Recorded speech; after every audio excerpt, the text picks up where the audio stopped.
Na verdade, foi uma atração pelo meu perfil de comunicação. Eu costumo dizer que eu só estou em sustentabilidade por causa de comunicação. Eu entendo que tem algumas competências do comunicador que elas têm total similaridade com a área de sustentabilidade. Então, quando a gente fala de um perfil inquisidor, de um perfil que também tem que ouvir, um perfil que busca transformação, eu entendo que comunicação é transformação e sustentabilidade também. Então, eu acredito que essas competências acabaram me levando para essa área, claro, sempre por uma visão da empresa, do gestor que eu tinha, de que esse perfil poderia ser um perfil interessante para essa área nova. E também porque sustentabilidade é um tema novo, quer dizer, a gente está tendo que construir uma nova mentalidade e para isso você tem que comunicar muito bem, você tem que ter competências básicas para que você possa explicar o que é aquilo que as pessoas ainda estão começando a entender e de uma forma muito acolhedora. Então a ida para a área de sustentabilidade acabou sendo natural, mas sem dúvida nenhuma por causa do meu perfil e da minha formação em comunicação.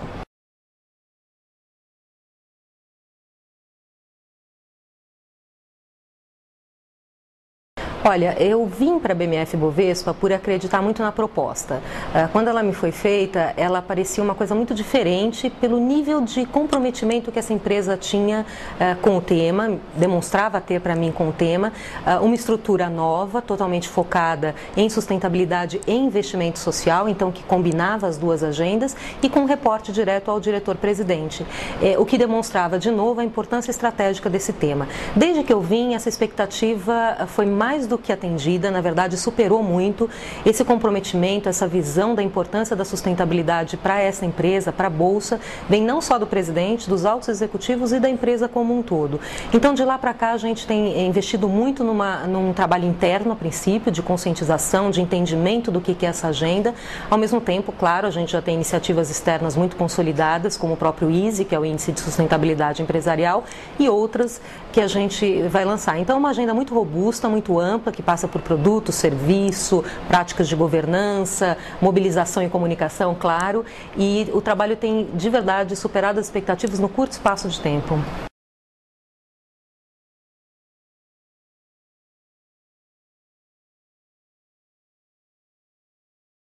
São convidadas para compor o índice as empresas com os 200 papéis mais líquidos na Bolsa. Nós até aumentamos esse universo, até o ano passado era 150 ações mais líquidas, esse ano a gente já cresceu para 200. Essas empresas são convidadas a participar do processo.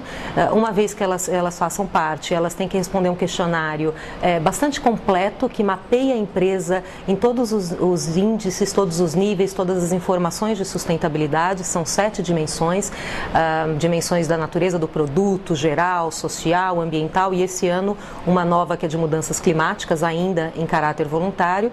Então elas participam, elas respondem esse questionário, têm que apresentar documentos comprovatórios de uma forma amostral. Depois disso elas são então analisadas, é composto aí esse grupo e tem uma deliberação final do nosso conselho. Não existe um ranking, a ideia não é ranquear, mas existem assim algumas discussões de que forma que a gente pode dar mais visibilidade às melhor posicionadas dentro da carteira. Isso é uma discussão em andamento, mas de qualquer forma o importante é que as empresas que compõem o ISE, elas são referências, elas devem ser vistas e são vistas cada vez mais como empresas que priorizam sustentabilidade no seu dia a dia, nos seus negócios. Olha, eu entendo que o comportamento do consumidor, não só em relação ao índice, em relação às informações que ele recebe de sustentabilidade, é um movimento crescente. A gente vê isso na decisão de comprar um produto ou não que tenha características sustentáveis. Em relação ao ISE, o que eu acredito é quanto mais a gente tornar o índice conhecido, e a mídia é fundamental para isso, as matérias são fundamentais para isso, os consumidores começarão a entender que as empresas que eles compram produtos diretos, elas estando dentro de um índice de ações que privilegia uma agenda de sustentabilidade, ele consegue ter mais esse argumento na decisão do seu consumo. Não é uma relação tão direta, mas de novo a comunicação é fundamental para divulgar esse índice, para divulgar o que significa ter um índice de ações dentro da Bolsa baseado em sustentabilidade. E nós também na BMF Bovespa a gente faz várias ações de popularização da Bolsa, levar as informações da Bolsa nos mais variados públicos, e o ISE faz parte disso. Então eu acredito sim que o consumidor cada vez mais vai optar por produtos que tenham esse caráter de sustentabilidade, e o ISE já é uma referência importante.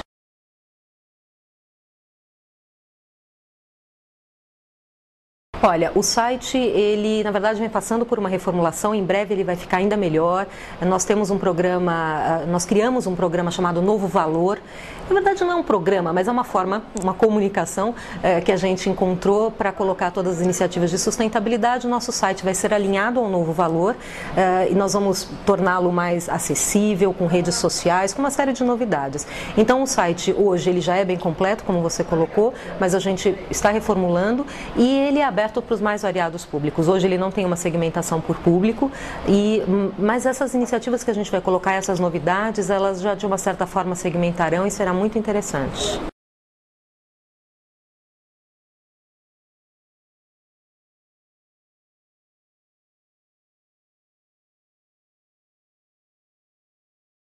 Posso, eu até agradeço a pergunta porque foi um artigo que na época suscitou várias reações, enfim.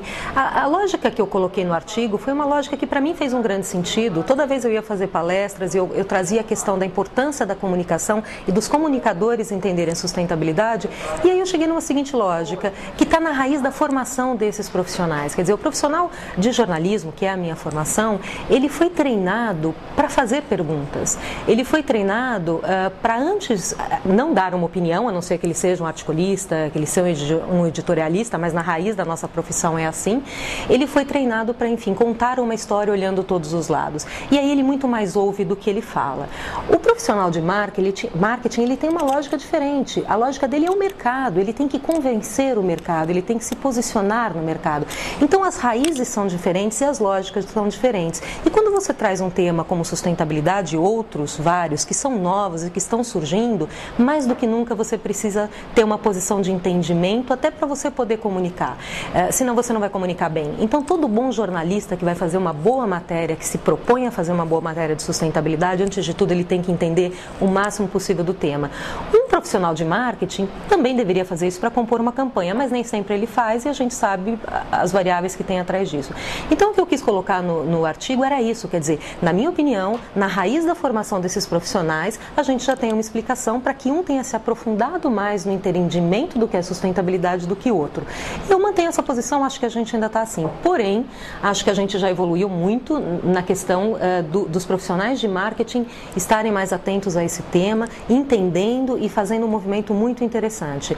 Então, essa foi a posição do artigo e eu até quando faço essa colocação, eu sempre saio em defesa dos colegas de marketing, porque o termo marqueteiro acabou se deteriorando muito ao longo do tempo e eu acho que é uma pena, porque eu acho que o profissional de marketing é fundamental, tem um papel decisivo e hoje, a maioria das vezes, quando se fala em marqueteiro, vem uma questão pejorativa. Então, foi essa a lógica.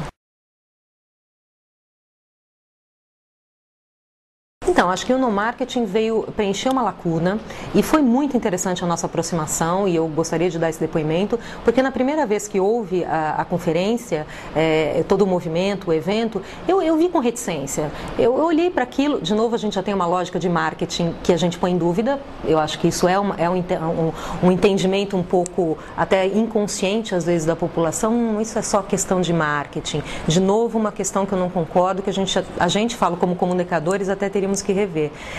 Mas na primeira vez eu fiquei reticente, eu falei, acho que isso aí não é uma onda, acho que eles estão aproveitando um momento para se posicionar. E não foi, o que me deixou super feliz, o fato de vocês terem entrado em contato comigo e me provocado, eu de fato não fui no primeiro, apesar de que a minha equipe foi, eu deveria ter ido, e vejo que esse movimento evoluiu muito. Então entendo que o No Marketing veio preencher uma lacuna, está fazendo isso competentemente, acho que o evento, ele reúne o que de melhor tem nessa área, que os profissionais que de fato estão querendo discutir isso de uma forma propositiva. Então eu só posso parabenizar e fico super feliz de ter mudado de opinião, porque eu acho que só assim que a gente evolui e que a gente descobre novos caminhos. Então é com muita alegria que eu inclusive vou fazer parte desse próximo seminário e agradeço o convite.